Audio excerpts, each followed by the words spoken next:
আসসালামু আলাইকুম শিক্ষার্থী বন্ধুরা, তোমরা কেমন আছো? আজকে অনলাইন ক্লাসের পক্ষ থেকে আমি বঙ্গবাসী স্কুলের সহকারী শিক্ষক মোসাম্মদ উজ্জামান খাতুন তোমাদের অষ্টম শ্রেণীর শিক্ষার্থী বন্ধুদের জন্য আজকে বিজ্ঞান বিষয়ে একটি ক্লাস আমি উপস্থাপন করব। তো আজকে অষ্টম শ্রেণীর বিজ্ঞানের প্রথম অধ্যায়ের প্রাণী জগতের শ্রেণীবিন্যাস, এর আগেও নিয়েছি। প্রাণী জগতের শ্রেণীবিন্যাস সম্পর্কে আমরা এর আগে আলোচনা করেছি। আজকে আর একটা পর্বে প্রাণী জগতের শ্রেণীবিন্যাসের যে 9টা পর্বের মধ্যে 4টা পর্ব হয়ে গিয়েছে। এখন এর পরের পর্বগুলো সম্পর্কে আমরা একটু জানব। তো এখন আমরা প্রথমে আজকে যে পর্বটা জানবো সেটা হচ্ছে অ্যানিলিডা পর্ব সম্পর্কে। তো আমরা এখন শুরু করি, ঠিক আছে?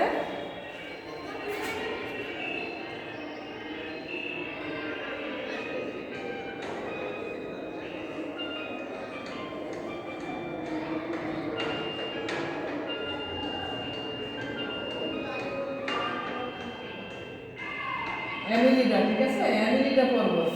অ্যানিলিডা পর্বে আমরা স্বভাব ও বাসস্থান সম্পর্কে আগে জানবো। স্বভাব ও বাসস্থান।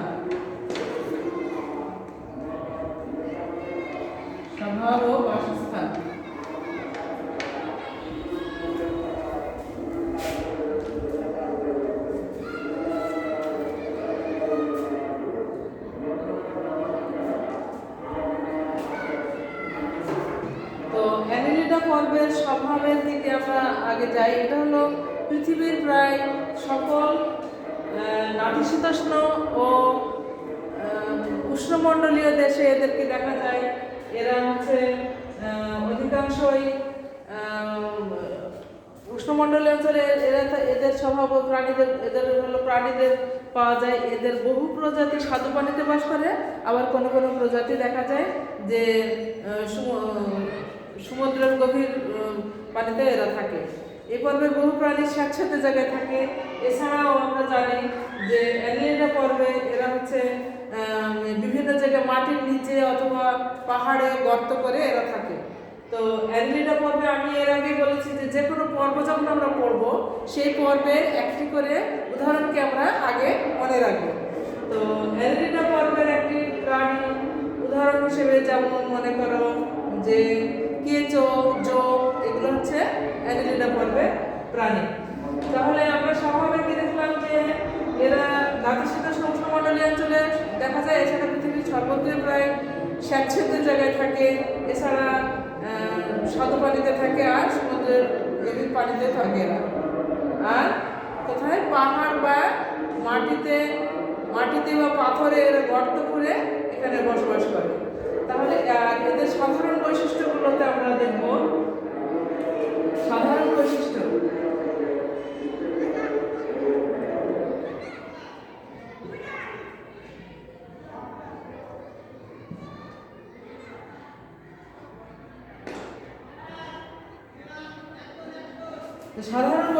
আমরা জানি এদের দেহ হচ্ছে নলাকার ও খণ্ডায়িত। 1 নম্বরে হচ্ছে এদের দেহ নলাকার ও খণ্ডায়িত। প্রতি খণ্ডে 2 নম্বর হচ্ছে প্রতি খণ্ডে এদের ছিটা থাকে, ছিটার সাহায্যে চলাচল করে। আর আরেকটা হচ্ছে ইম্পর্টেন্ট কথা হচ্ছে অ্যানিলিডা পর্বের প্রাণীদের এদের নেফ্রিডিয়া নামক রেচন অঙ্গ থাকে। কি? নেফ্রিডিয়া নামক রেচন অঙ্গ থাকে। নেফ্রিডিয়া এটা কি? রেচন অঙ্গ।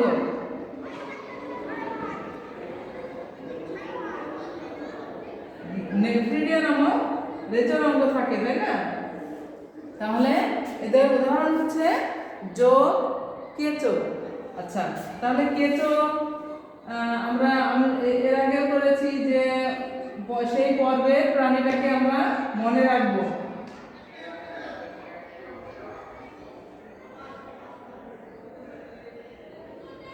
এদের দেহ কি বলেছিলাম যে খণ্ডায়িত।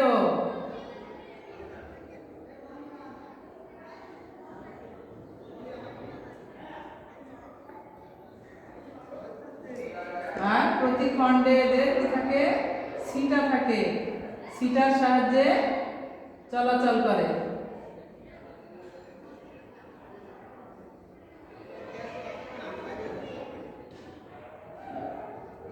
কিন্তু আরেকটা কথা আছে যে এখানে বলা হয়েছে যে জোকে কিন্তু ছিটা থাকে না, এদের প্রতিখণ্ডে ছিটা থাকে কিন্তু জোকে কিন্তু ছিটা থাকে না। এখানে এটা কি চিত্র হচ্ছে কেঁচো, কেঁচো, ঠিক আছে। তাহলে আমরা অ্যানেলিডা সম্পর্কে আমরা জানলাম। অ্যানেলিডা পর্বের একটি উদাহরণ হলো কেঁচো বা জোক। আর সাধারণ বৈশিষ্ট্যের মধ্যে আমরা কি বলেছিলাম যে প্রতি খণ্ডে এদের দেহ খণ্ডায়িত এবং নলাকার, আর প্রতি খণ্ডে ছিটা থাকে কিন্তু জোকে কোনো ছিটা থাকে না। আর এদের একটা ইম্পর্টেন্ট কথা হচ্ছে যে নেফ্রিডিয়া নামক রেচন অঙ্গ থাকে। এই নেফ্রিডিয়ার সাহায্যে এদের রেচন কার্য সম্পাদন হয়। তাহলে এরপরে আমরা অন্য একটা পর্বে চলে যাই। অ্যানেলিডার পরে আমরা যাব আর্থ্রোপোডা।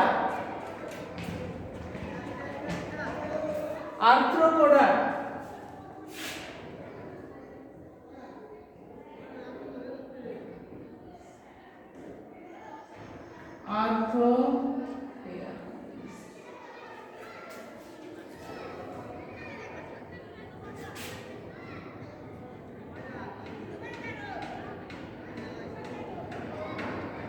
আর্থ্রোপোডা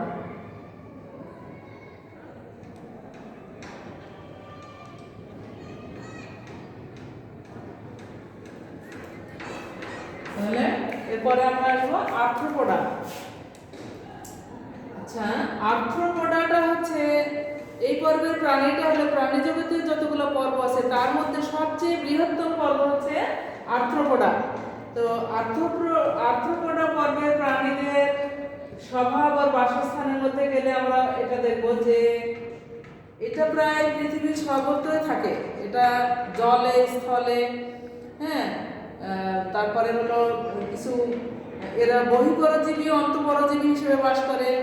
আর এরা হচ্ছে এদের হচ্ছে ওই যে ডানা থাকে, হ্যাঁ, এই আর্থ্রোপোডা পর্বের প্রাণীদের ডানা থাকে, ডানার সাহায্যে এরা উঠতে পারে, ঠিক আছে। আর হচ্ছে আর্থ্রোপোডার সাধারণ বৈশিষ্ট্য আর্থ্রোপোডার সাধারণ বৈশিষ্ট্য আমরা জানি যে এদের দেহ হচ্ছে বিভিন্ন সন্ধিযুক্ত উপাঙ্গ বিদ্যমান থাকে। আর এদের হচ্ছে ওই যে মাথায় একজোড়া পুঞ্জাক্ষী বা অ্যান্টেনা থাকে, হ্যাঁ, 2 নম্বর। 3 নম্বরে হচ্ছে এদের দেহ নরম এবং কাইটিন সমৃদ্ধ শক্ত আবরণী দ্বারা আবৃত থাকে। তো আর্থ্রোপোডার কি শক্ত কাইটিন সমৃদ্ধ এবং শক্ত আবরণী দ্বারা আবৃত থাকে। তো একটা আর্থ্রোপোডার একটা বৈশিষ্ট্য, একটা উদাহরণ বলো তো। আর্থ্রোপোডার একটা উদাহরণ হচ্ছে আরশোলা। আরশোলা কি? আরশোলা হচ্ছে কি বলতো? তেলাপোকা। তাহলে আরশোলা বা প্রজাপতি, ঠিক আছে। আর আরশোলা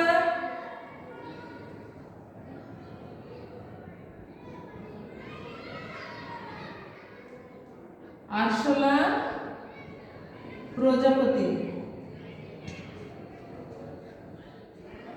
ঠিক আছে। তো এদের আরেকটা ইম্পর্টেন্ট বৈশিষ্ট্য হচ্ছে যে এদের হচ্ছে দেহ রক্তপূর্ণ গহ্বর হিমোসিল নামে পরিচিত। রক্তপূর্ণ গহ্বর হিমোসিল নামে পরিচিত, এটা মনে রাখতে হবে। হিমোসিল,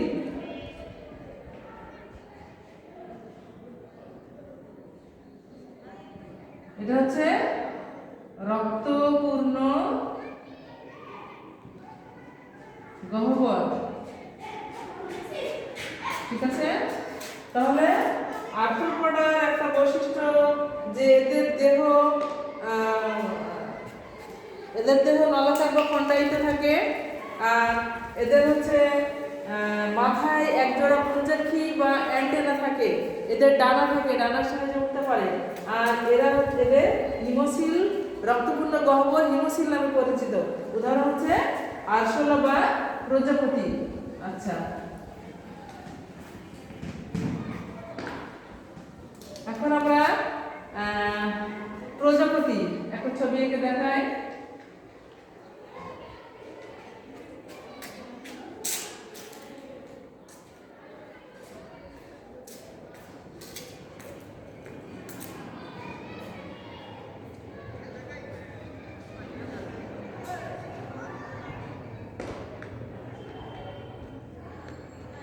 আমরা পড়ছি আর্থ্রোপোডা। আর্থ্রোপোডা হচ্ছে প্রাণী জগতের সবচেয়ে বৃহত্তম পর্ব হলো আর্থ্রোপোডা।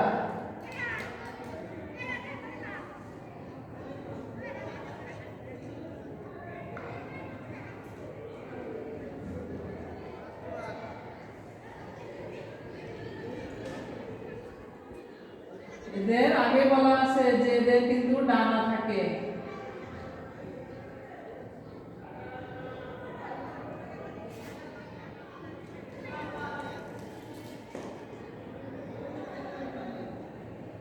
এরা ডানার সাহায্যে ওড়ে।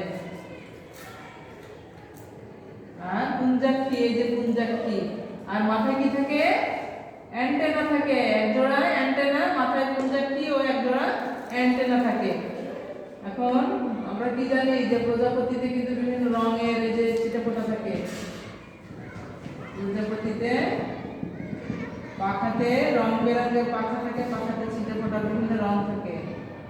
এই হচ্ছে আমরা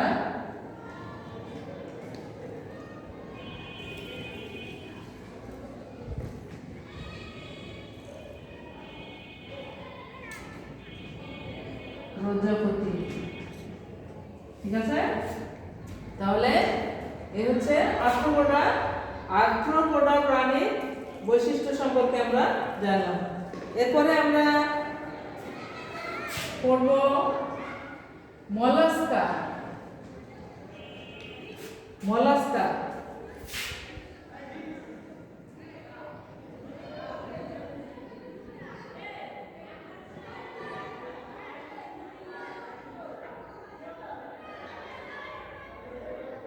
মলাস্কা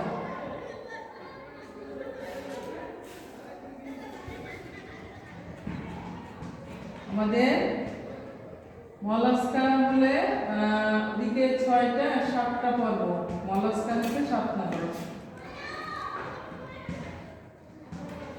পর্বের বৈশিষ্ট্যগুলো কিন্তু তোমাদের জানা লাগবে। পর্বের বৈশিষ্ট্যগুলো জানলে অনেকটাই জানা যায়। শ্রেণীবিন্যাস সম্পর্কে জানতে হলে বৈশিষ্ট্য প্রত্যেকটাই পড়তে হয়। আচ্ছা, তাহলে মলাস্কা। এখন মলাস্কা হচ্ছে আমরা মলাস্কার বাসস্থানে আমরা জানি যে এই মলাস্কা কিন্তু পৃথিবীর সকল স্বাভাবিক পরিবেশে এরা থাকে। পৃথিবীর সকল স্বাভাবিক পরিবেশে থাকে, তবে কিছু কিছু এরা পাহাড়ে থাকে, হ্যাঁ, পাহাড়ে থাকে, পানিতেও থাকে। তো যেমন মলাস্কার একটা উদাহরণ মনে করে শামুক, ঝিনুক, তাই না? শামুক, ঝিনুক এর সাধারণ বৈশিষ্ট্যতে আমরা জানি যে মলাস্কার সাধারণ বৈশিষ্ট্যের মধ্যে 1 নম্বর হচ্ছে এদের দেহ নরম এবং শক্ত খোলসের মধ্যে আবৃত থাকে। যেমন শামুক বা ঝিনুক তোমরা দেখেছো নিশ্চয়। তো শামুক বা ঝিনুকে এরা শক্ত যে খোলসের মধ্যে থাকে, খোলসের মধ্যে থেকে বের হয়ে তখন ওরা করে। আর এদের কি থাকে? পেশিবহুল পা থাকে, যে পা দিয়ে এরা চলাচল করে। আর এদের দেহ ফুসফুস ও ফুলকার সাহায্যে এরা শ্বসন কার্য চালায়। তাহলে আমরা কি জানলাম? মলাস্কার উদাহরণ হচ্ছে শামুক, ঝিনুক। আচ্ছা, শামুক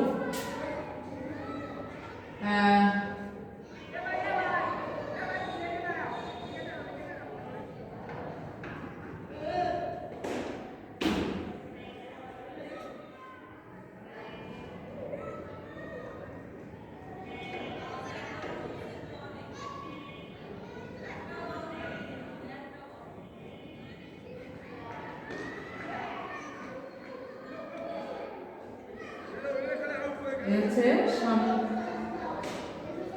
এই যে শক্ত খোলস, ঠিক আছে, এটা হচ্ছে শক্ত খোলস। এই শক্ত খোলসের মধ্যে ওরা থাকে এবং পেশিবহুল, শরীর খুব নরম, শামুকের শরীরটা খুব নরম কিন্তু কিন্তু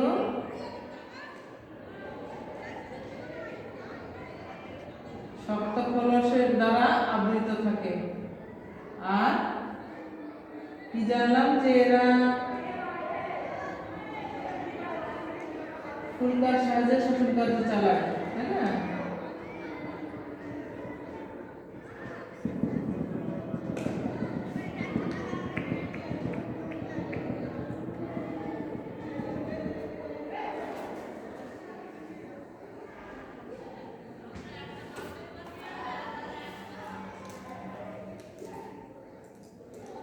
শামুক।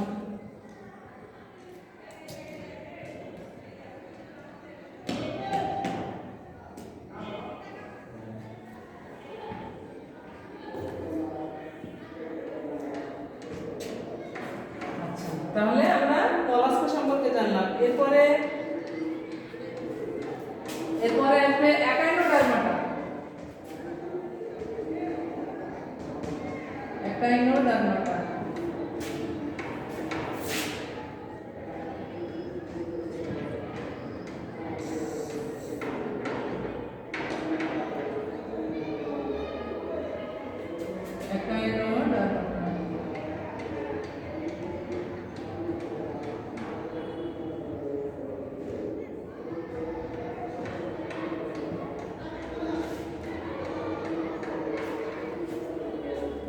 তো একাইনোডার্মাটা সম্পর্কে, একাইনোডার্মাটার সম্ভাব্য বাসস্থান এবার আমরা জানবো।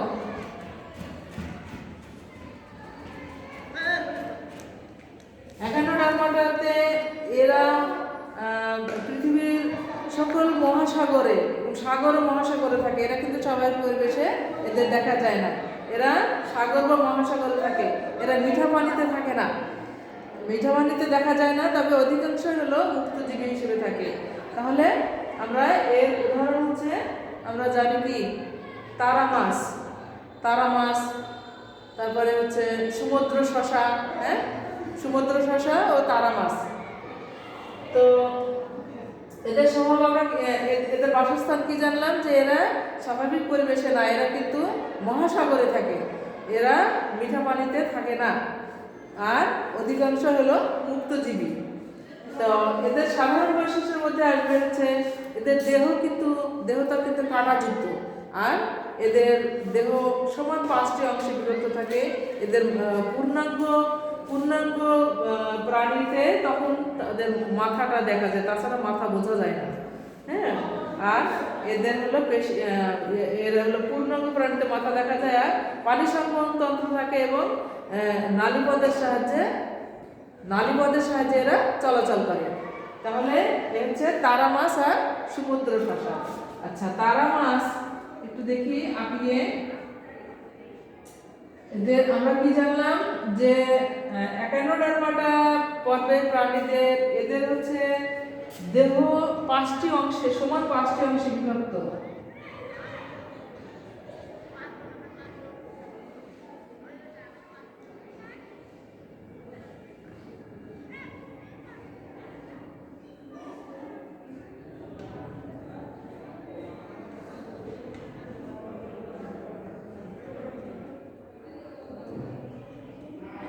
মাঝখানে মাথা সহজে দেখা যায় না, আর 5টি সমান অংশে বিভক্ত থাকে।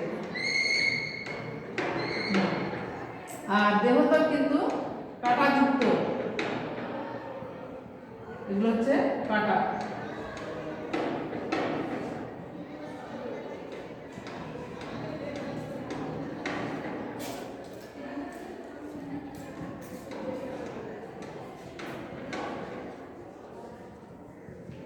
পাঁচটি সমান অংশে বিভক্ত থাকে।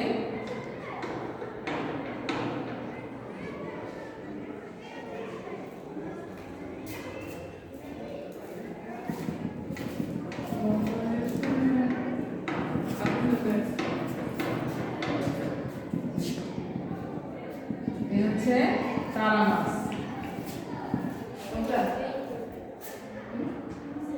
চিত্র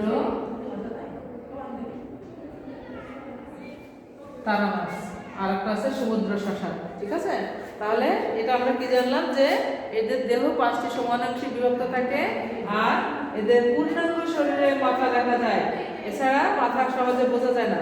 আর পানি সংক্রমণ তন্ত্র ও নালীপথের সাহায্যে এরা চলাচল করে।